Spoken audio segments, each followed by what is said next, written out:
Welcome to Market Pulse Pros and Pioneers. Each week, I talk with industry leaders on both marketing and entrepreneurship and business to find out all about their wins and failures in marketing right now. We'll hear all about successes and wins and what's fallen flat so that you can take that knowledge and implement it. Learn from the best, from the folks who've been there and done it all, as well as people just like you. Thanks for joining us. This is Market Pulse Pros and Pioneers. And welcome to this week's episode of Market Pulse Pros and Pioneers, where I am kindly joined by Marko from Ventnor Web Agency. Marko, hi, thanks for joining us. Thank you very much for having me. It's a pleasure.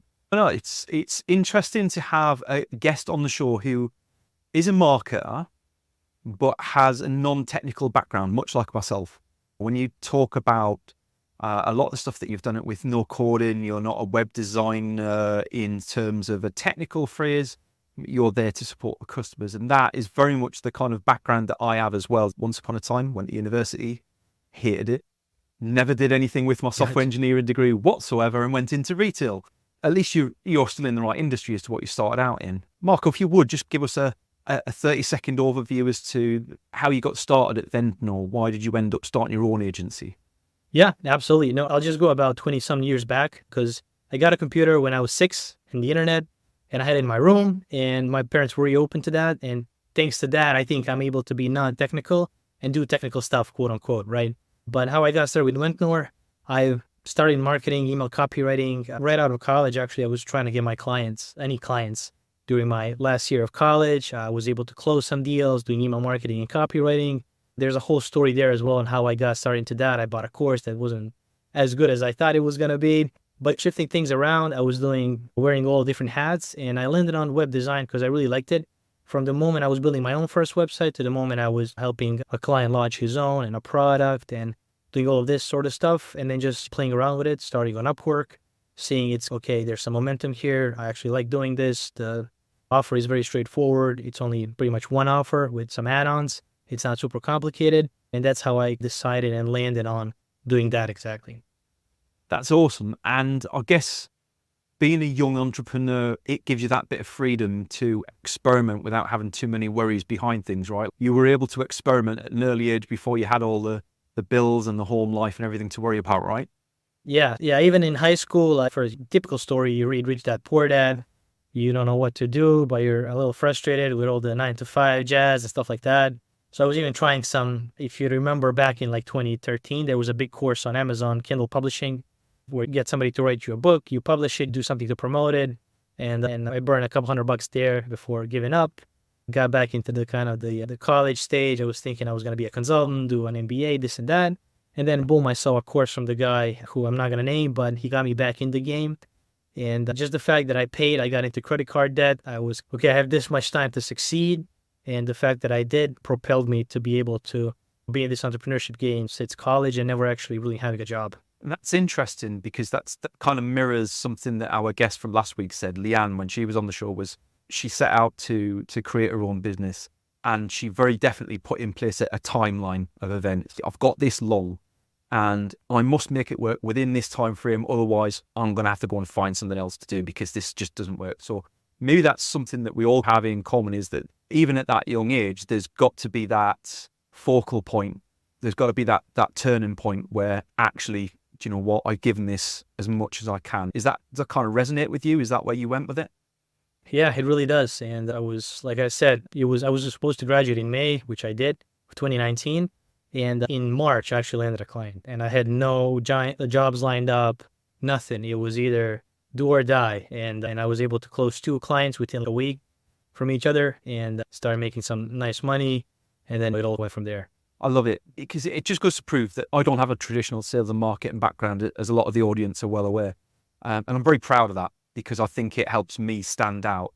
And it just goes to prove from what you said there that you don't need the courses, you don't need the degree, you need a curiosity, an entrepreneurial mindset, and the ability to just grab it and make it happen. And I think that actually that skill set there is something that's core to a lot of people that I've spoken to on the show. So it's fantastic to hear that you share in that. I think something that will probably interest a lot of our audience. Absolutely. bear in mind we have quite a large small to medium business owner enterprise, is that you don't have that hands-on coding skills, in quote marks, to make it work, which I'd imagine a lot of the audience don't either. So talk us through that. How has that evolved over recent years? Because I know there's a lot of tools out there now that are no code. How powerful can you get and how easy are they to use? You can get incredibly powerful. You wouldn't believe how many websites are built, like I'm talking multi-million-dollar businesses, on simple platforms like Shopify, pretty much drag and drop, and then WordPress as well with Elementor Pro. The fact that I am not as technically skilled, I would say, and I was wearing a bunch of different hats, I always thought of that as a detriment to my success because I couldn't focus on one single thing. But I think that's what it was leading me to where I am right now, where I can relate to the potential client and explain it to them in a language they can actually understand.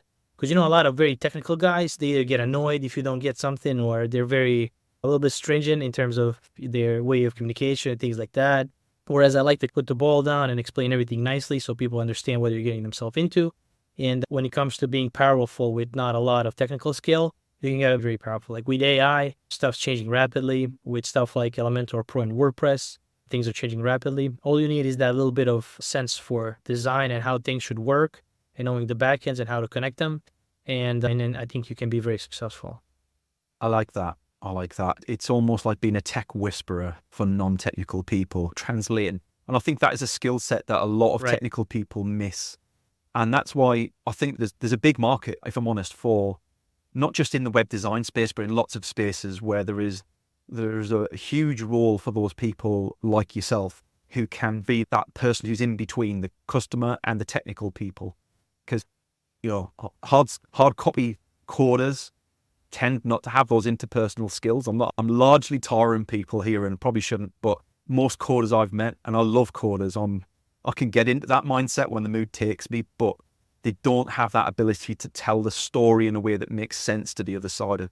And likewise, your customer is never, very rarely technically minded, and certainly in terms of what they're asking you to do, hence why they're outsourcing it in the first place, right? Because a lot of them would just do it in-house if they were capable. So I think that's a valuable skill set, and I think it's something that you've got to learn trial and error, right?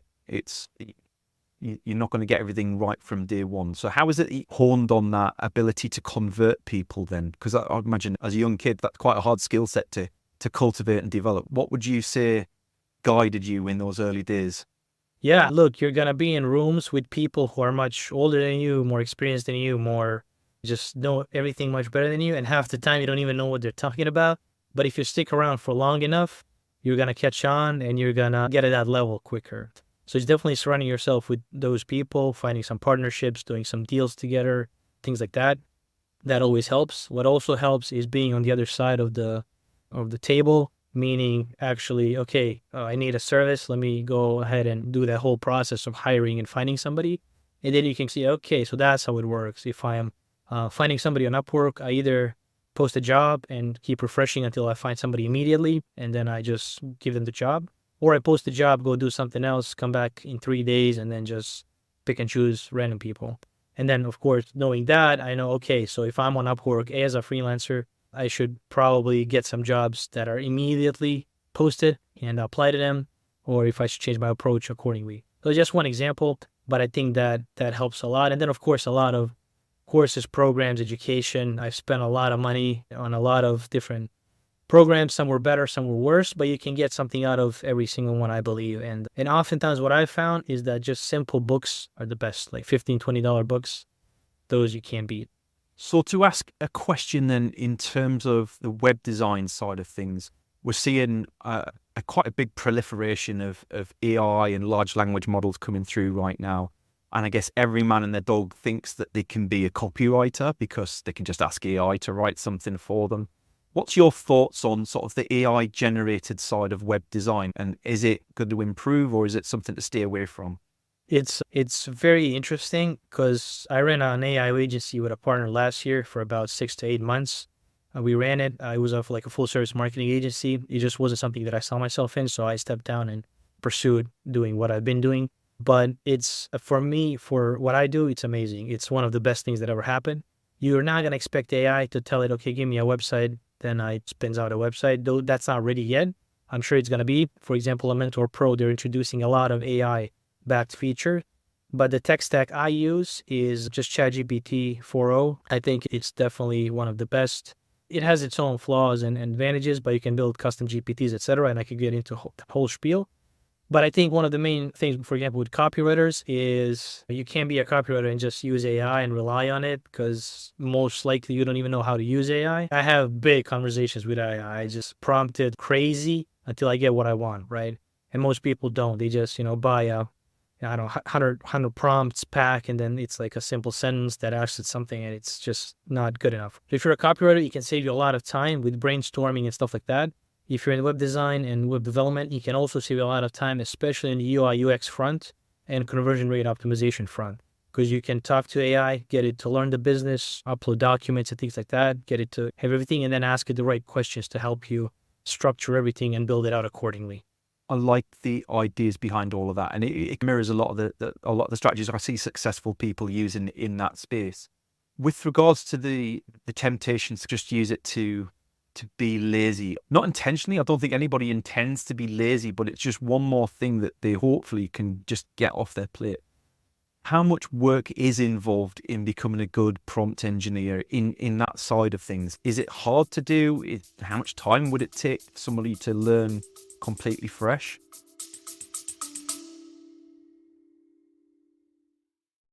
Hi, and thanks for joining us for the show.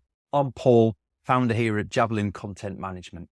We specialize in getting ideas out of your head, down into video, and out to your social media through repurposing and efficient content strategies.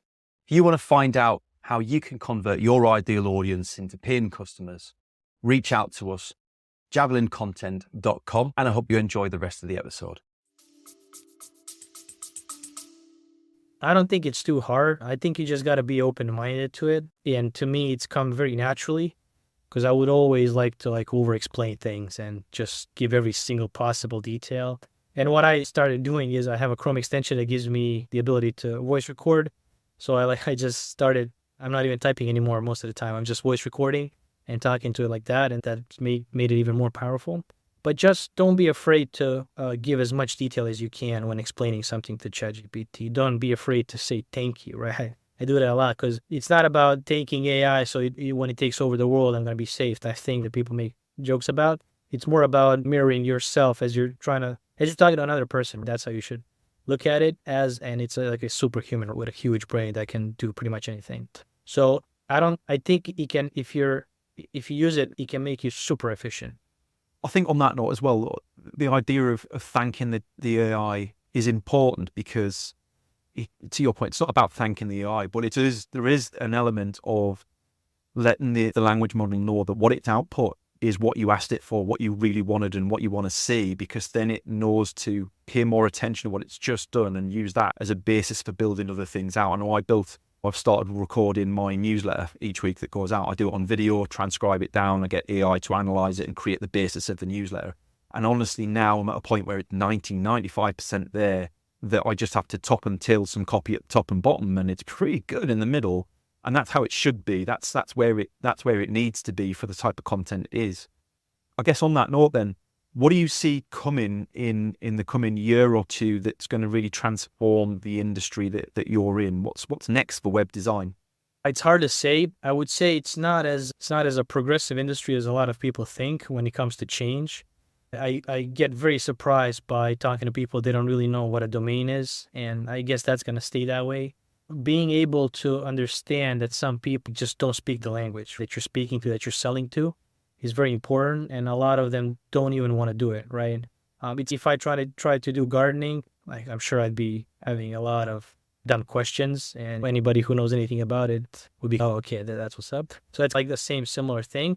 But the way I see it move is it's definitely going to enhance in terms of, it's going to help me be more productive. I don't think it's going to fully replace anything yet, not for the time being. And even when it does, just like with copywriters, if you use it, you're going to be able to do everything faster and better. Instead of thinking about, oh yeah, it's going to take my job, why don't you just jump on it, adapt it as much as you can. Instead of being able to build, 5 websites a week, you're going to be able to build 10, 20. And you're going to be able to train your team, and everything is going to be super efficient. And that's when I think sales is going to come in, because then are you going to be able to, with all this productivity, is the sales volume going to be enough to supply that, right? So as fast as that's growing, the sales aspect of it, I think, is becoming more humanized in a sense where if you send somebody a postcard, they're probably more likely to take some action as opposed to an email. So I believe we're going backwards in that regard while we're going forward with that regard. And it's similar to, I saw a meme on Instagram that says, I wanted me to do the creative stuff and AI to do the laundry and dishes, whereas AI is doing the creative stuff and now I'm doing the laundry and the dishes. Yeah, I think I've seen a similar version of the same meme. So yeah, we're in real danger point if you're not putting enough human effort into your work and sitting back and doing the stuff that humans do best. You are in the danger of being replaced, because why wouldn't somebody replace that element of just ticking a box? One of the things that I think people, I just came up with this idea now. I think people think AI is going to replace you, but it's most likely going to be people who use AI better than you are going to replace you. So I think that's a quote unquote misconception too, where if AI was that, this is just me skeptically speaking and thinking about it. Everybody can tell AI, hey, AI, go build me $1 million business a year with 95% profit margins and just go for it, right?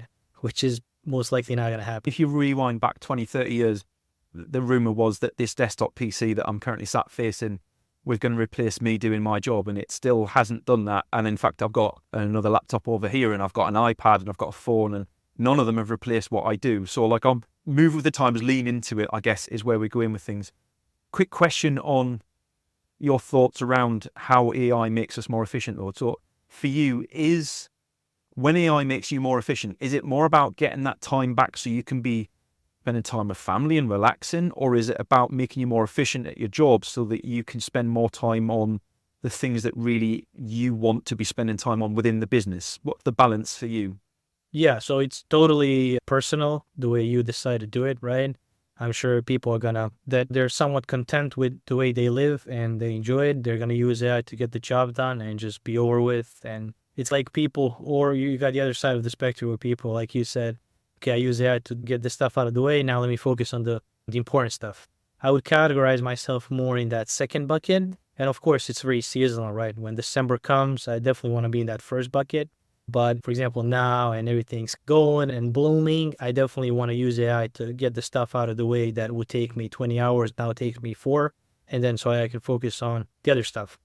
And most of that other stuff is probably going to be sales and business development and creating content and things like that. I think that's the future. That's something I'm definitely getting into more and more. I'm creating a plan now. I'm getting married in about 3 to 4 weeks. So I'm not going to start yet because I know that's going to move things around. Congratulations. Thank you. But that's definitely in the works. That's fantastic news, Marko. Thanks for sharing that with the show, to be fair. I guess given that knowledge that you have, and admittedly non-coding, non-technical, and I think there's a lot of people out there that have that same skill set as you now, Marko. So we're seeing an era come through where coding isn't necessary anymore. So why would we even want to learn coding? Because it's not. A computer can do that sort of things really well for us.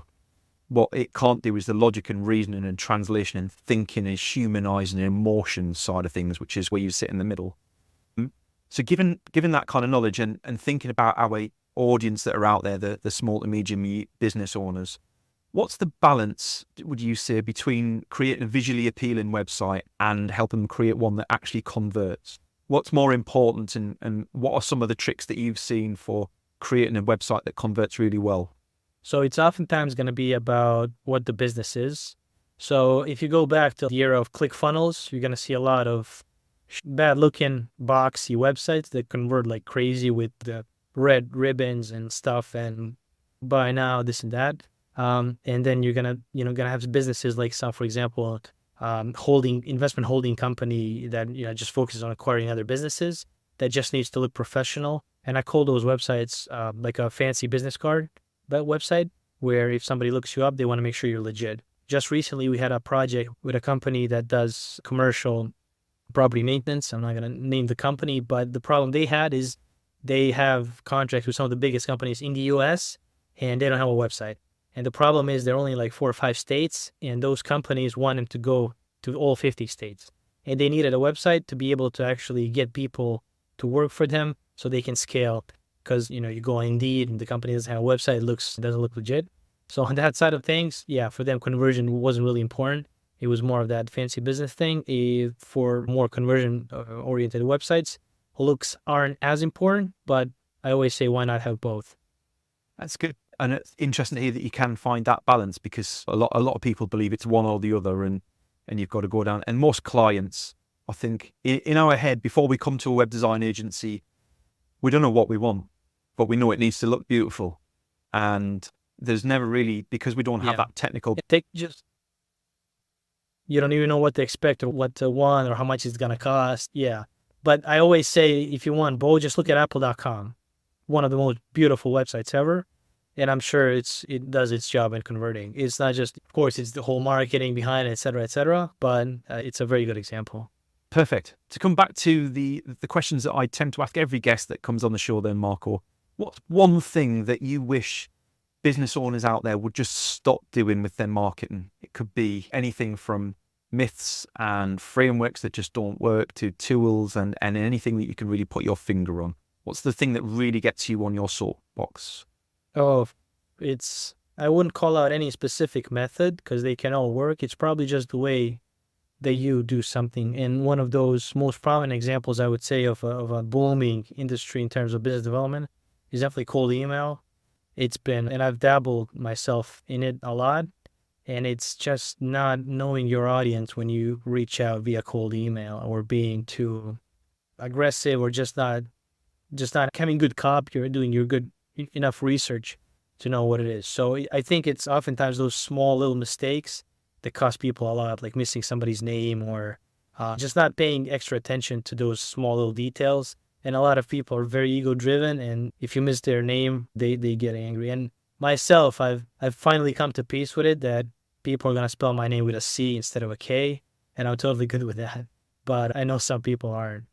I like that. It's a very human response. And yeah, from experience, I know quite a lot of people are involved in the email game as well. And I do think there's a misconception in startup businesses, particularly around SaaS, that anybody can be good at email sales. It's not true. I think there's a niche of people who are very naturally good at it and don't need that experience.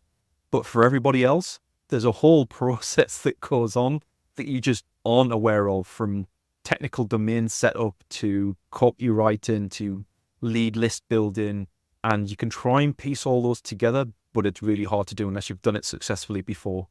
Put that on its head then. What is one thing that you wish more businesses would start doing, Marko? What do you see them missing out on that they could be getting some really easy wins with?